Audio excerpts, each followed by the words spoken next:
Bweedoo, bweedoo, bweedoo. This is actually an emergency fantasy news. It's 1 a.m. for me. I just got off a flight, but Sanderson dropped some major news. We have had it confirmed that Stormlight Archive 5 was finished June 3rd at 5:21 Mountain Time. Wind and Truth is currently 491,000 words before its final revisions, making it in its current state at nearly 500,000 words, the longest Stormlight Archive book to date, pending any major cuts that could happen. And Sanderson is claiming in his announcement tweet that he has spent 2 years and a few months working on it, with its confirmed release date being December 6th. This is incredible news for Cosmere fans. I am so excited to read this book and see how this first leg of the Stormlight Archive is going to end.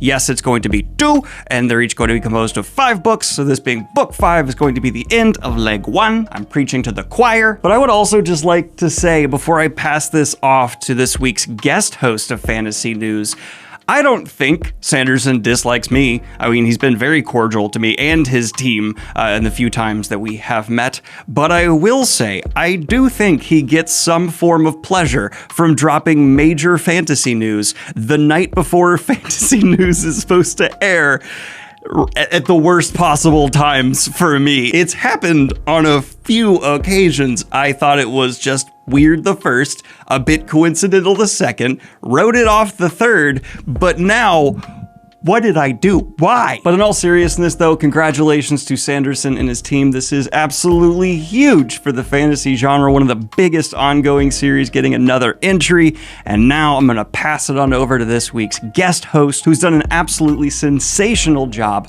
of bringing you Funko Pop propaganda. Don't listen to them. Welcome everyone. That's right, we've got practical effects here. Welcome to Fantasy... frick. Oh, paper cut! Right, so Fantasy News. I am not Daniel Green. My name is Matt from the channel Nerd of the Rings. Daniel could not be here today, sadly. I'll tell you why in just a moment. First, our first news story for Fantasy News today is there is a new line of Funko Pops. I knew Daniel would want this covered on his show. These new Funko Pops include a Treebeard with Merry and Pippin, the Mouth of Sauron, Bilbo with Bag End, a Cave Troll, and of course, Legolas shield surfing, just like Tolkien wrote it. Then Legolas grabbed a shield, threw it down the stairs, hopped aboard, and surfed it while pelting orcs with arrows. It was dope. And Daniel even sent in his own reaction to this news. I have a question for the people behind Funko Pops. Why? Do you feel good putting this in people's hands? Other collectibles have purpose. You know, action figures, you can play with them. Some models look beautiful, gorgeous in their detail. What are Funko Pops? What are you making? Why are you making it? Does this make you feel good? I really want to know. Please, answer me. It haunts me. Now, I don't really have strong opinions when it comes to Funko Pops, but I do know that your illustrious goblin does. And it might surprise you because it's the opposite of what you'd expect. In fact, the reason he's not here for Fantasy News is that he is standing outside Funko headquarters waiting in line for these new Lord of the Rings Pops. He actually loves these things. If he were to spin the camera around on his set, you would see walls of Funko Pops. That's why he never shows you the rest of the room. To answer Daniel's question, there is a function of Funko Pops that I have found to be very helpful. Now, how many times have you seen a bookshelf where, you know, parents of kids, they put all their books on the high shelves and then the bottom shelves are empty, or they have like kids' toys and stuff. So, see what I've done, okay? I've used Funko Pops that people have given me over the years. I might have bought 1 or 2, okay? Sue me, whatever. So, I use these Funko Pops and they're like a line of defense for my books. The little kids come in, And their options are books with no pictures in them or very few pictures in them, or nice little colorful guys. Look, this is a Gandalf who looks like a duck. So they picked this up. You know, the bonus, Daniel, is that they learn the characters this way. Who's this guy? Gandalf. That's right. Gandalf. Good job. Do you know who this guy is? Gandalf, just like in your shirt, Daddy. Yeah, just like on my shirt. Who's this guy? Sam. Who is it? Treebeard. Yeah. So there you go, Daniel. That is one use of Funko Pops. Next up, we have some sad news. The live-action Dungeons & Dragons series at Paramount Plus is not moving forward. But with all the buyout stuff, let's face it, there's not much moving forward at Paramount at the moment. Now, as far as the Dungeons & Dragons series, it is said that Hasbro is going to revamp and shop around this show. So we'll see what comes of that. Honestly, this news story is just an excuse to bring up the fact that Honor Among Thieves was a delightful movie. I really hope they make a sequel to that one because it was delightful. It was fantastic. Seriously, some of the most fun I've had with a movie in a long time. So we'll see. Maybe this show ends up somewhere else, but either way, Honor Among Thieves sequel. I want another one. Oh, I'm supposed to find sharp things. Next up, in a marketing piece that I think a lot of people expected, but you know, it's always nice to see when things come through.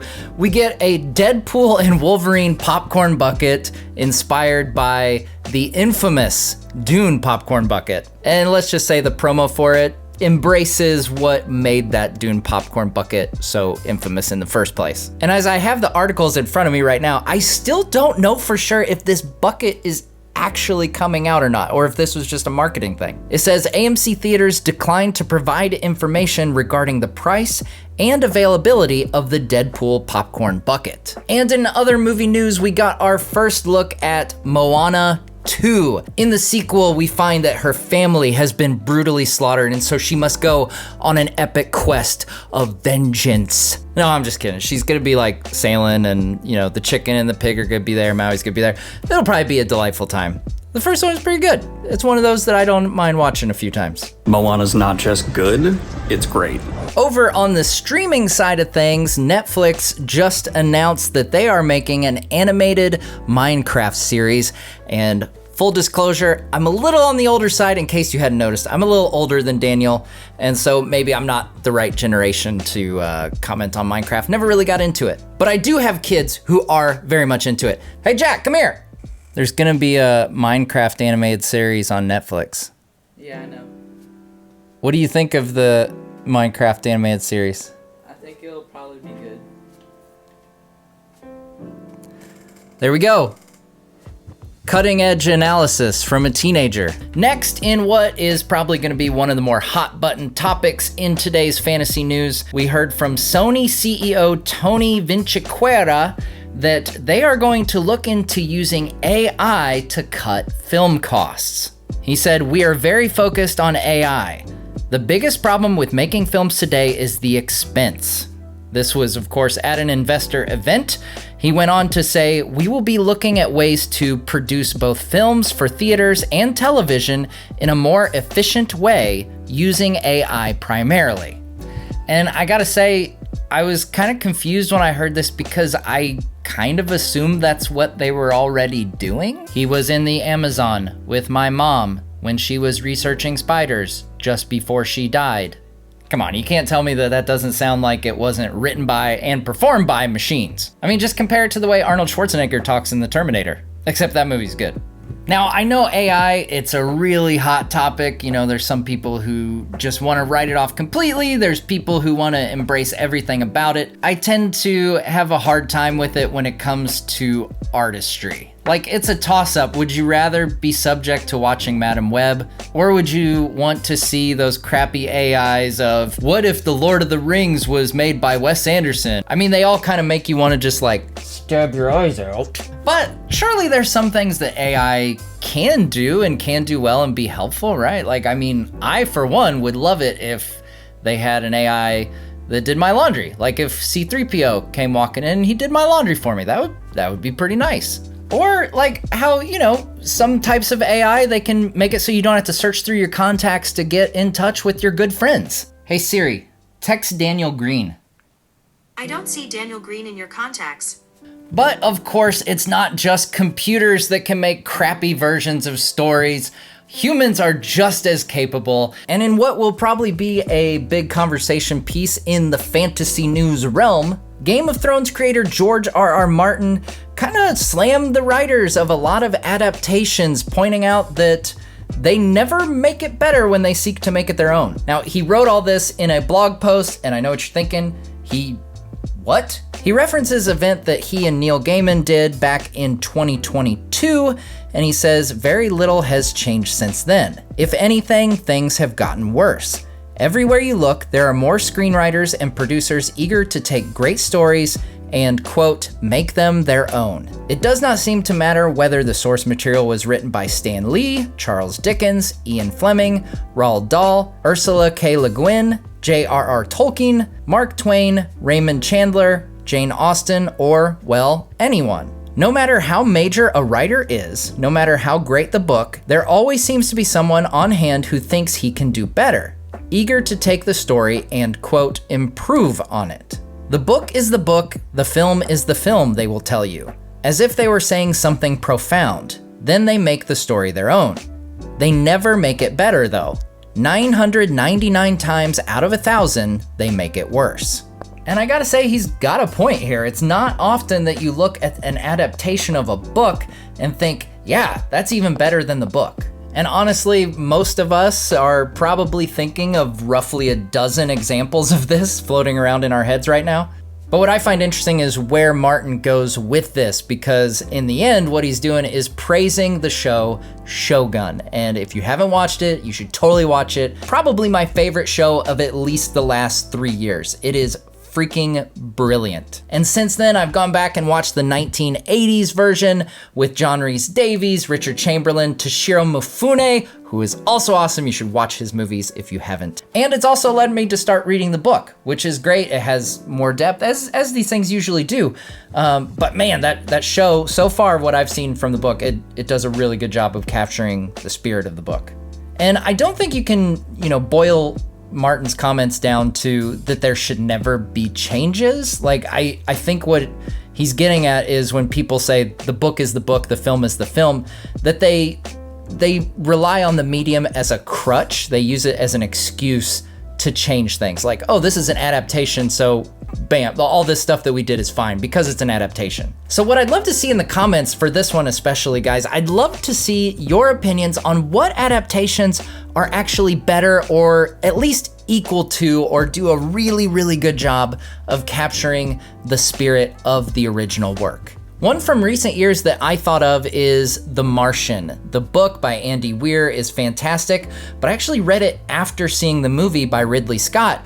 And I remember watching the movie saying, I love this movie, it's freaking great. And then I go and read the book, and it's also freaking great. So then I go back and watch the movie, because sometimes when you do it in that order, you go back and watch a thing. I'm kind of doing that with The Witcher right now, where you go back and watch it and you're like, oh yeah, the book was so much better. Yeah, I'm gonna keep on with these books. But The Martian wasn't like that. I went movie, book, movie, and they're both great. They're both fantastic. Now, speaking of Andy Weir novels, we're actually getting an adaptation of one of his other books, which is Project Hail Mary, and that was just recently announced to have its director of photography set, that being Greg Fraser. He is known, of course, for shooting the Dune films and The Batman. Now, I have not yet read this book, so I don't know where to put my excitement level. I did really like The Martian, like I said.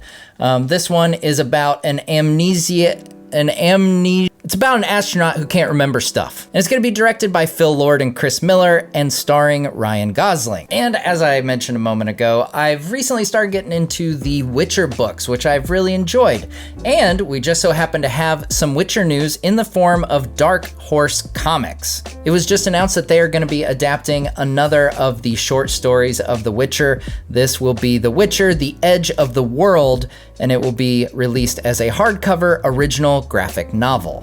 And this graphic novel is set to release on December 18th of this year. And in another bit of streaming news, we find out that Pluto TV is launching a 24-hour-a-day Mr. Rogers Neighborhood channel. And I, for one, just think that's nice. I like that. That's good news. Like I said, I'm a bit older than, say, like Mr. Goblin that's usually on this channel and everything. And I kind of grew up on Mr. Rogers, and I think that kids today could use some Mr. Rogers. That makes me sound really old saying kids today, but it's true. We need more Mr. Rogers attitude in our world today. And as I'm looking over this, holy cow, there's over 900 episodes of Mr. Rogers. That is wild. It ran from 1968 to 2001. I did not realize it went that long, to 2001. So maybe Daniel has seen it? I don't know. 2001, I mean, he was probably born in like 2001, I guess. I don't know. I full disclosure, I don't actually know how old Daniel is. He just seems a lot younger than I feel on a daily basis. So if you want a little extra kindness in your life and you want some, you know, quaint sock puppets and macro photography for an intro, tune in to the Mr. Rogers Neighborhood channel on Pluto TV. That sounds like a nice time. I think I'll have my 4-year-old watch Mr. Rogers with me. That'd be fun. And in one of the biggest news stories from the past week, we got not only confirmation that Tom Bombadil would feature in season 2 of The Rings of Power, but we got our first look at the character. He'll be played by Rory Kinnear and will come into contact with the Stranger. You know him, he's good. I'm good. And I saw a lot of people voicing trepidation over the inclusion of Tom Bombadil. And they're pointing things to like his boots not being yellow enough or his jacket not being bright blue enough. Now, I'm not one to get too worked up over promo images. You know, these aren't even stills from the actual show, so they're not like graded how the show will be graded and stuff like that. Boots are really hard to turn yellow. This right here is like 4 coats of yellow dye. Like, it took forever to do this. If the chair had a back, that would help. But as I was saying, you know, these are just promo images, so not necessarily the absolute final look. That being said, I do find it a bit of a missed opportunity to communicate what is special about Tom, what is iconic about Tom, and that is his jolliness. You know, he's constantly singing and just feels so unserious.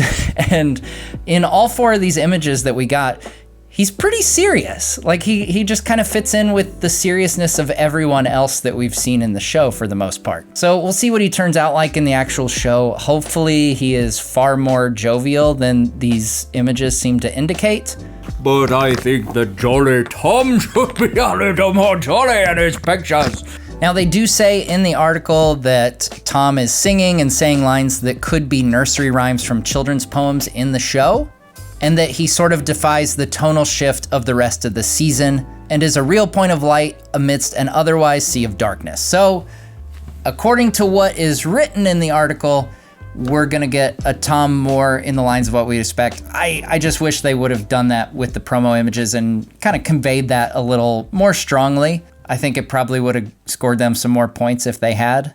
So like, I'm really torn on this character because I'm really excited to see Tom Bombadil in live action, but I also think he's probably a really difficult character to get right, to strike that balance, because, you know, they say he's a little more interventionist in this adaptation, and how much more will kind of determine the success of how he comes off, because he really doesn't care much about what happens outside of him and his woods and Goldberry. That's pretty much it. He collects water lilies, and he sings about it, and sings about himself, and sings about Goldberry. And he occasionally rescues hobbits from Barrow-wights. And that's about it. So we'll see. I really, really hope he's fun, and I really, really hope that it's not done poorly. I'm a little just so uninvested in Rings of Power. I can't be that trepidatious anymore. I'm just dacious about Tommy B being in it. And I agree, it's a very hard character to do. I was told to put this on sharp things, and does it drive people crazy when it comes close to my face? Is it the same effect if I point it at the lens? Like, are you worried? People who freak out about this, are you worried right now? Am I supposed to put it close to my face? Is that what it is? Ah. And finally, we have the most boring book ever cover reveal from author Brandon Sanderson. Now this is one, in case you haven't, I'm sorry, I mentioned my kid. I'm doing that typical parent thing where I've mentioned the fact that I have kids like 5 times.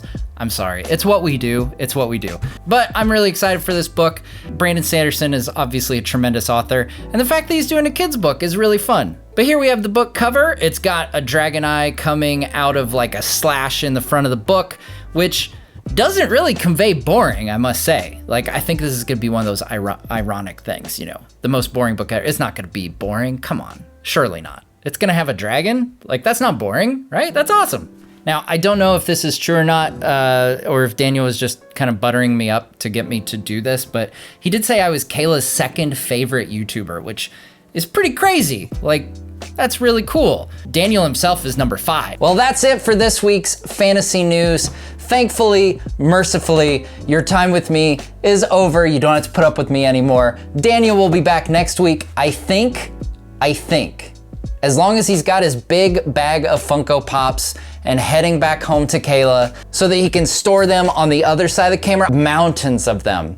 It's crazy. The guy is a fanatic, a Funko fanatic. So, whoops, I guess in my excitement to be done recording, I didn't actually close out fantasy news. So make sure you go buy Daniel's book at Wraithmarked. If you want to check my stuff out, it's Nerd of the Rings. And I know I've had a lot of fun at Daniel's expense today, but I just want to also say that Daniel is a wonderful person. He's a really good friend in the YouTube community. As you guys probably know, he's a great guy, great sense of humor, and I love watching his stuff, and I'm sure you do too. So if this is your first time on Daniel's channel, make sure you subscribe, hit that like button, smash it gently, smash it lovingly. You'll not regret it because Daniel's a wonderful person.